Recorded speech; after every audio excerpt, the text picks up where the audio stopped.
আসসালামু আলাইকুম রহমতুল্লাহি ওয়া বারাকাতুহু। দেখুন তো, এই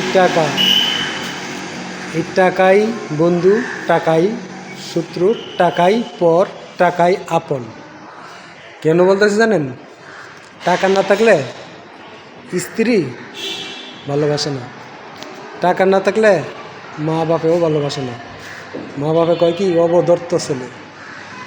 হ্যাঁ, আমার ছোটো ছেলেটা লক্ষ লক্ষ টাকার মালিক হয়ে গেছে, আর বড় ছেলেটা অবদর্থ।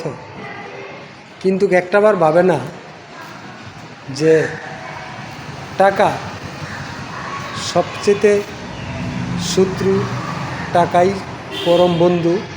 একটাবার ভাবে না যে বড় ছেলেটা সবাইরে যে টাইনা বড় করছে, সবাইরে যে খাওয়ায় মানুষ করছে, হ্যাঁ, যে কাম কাজ করে পরিশ্রম করে আমার সংসারটারে সাপোর্ট দিছে, 1 টাকা দেখ আর আড়ানা দেখ।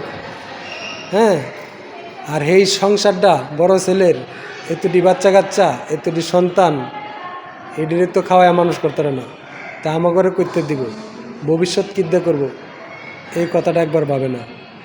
আর ছোটুটি সাপোর্ট দেয় নাই, ছোটুটি কামাই করছে আর দল্লা করছে, এই কথাটা একবার ভাবে নাই।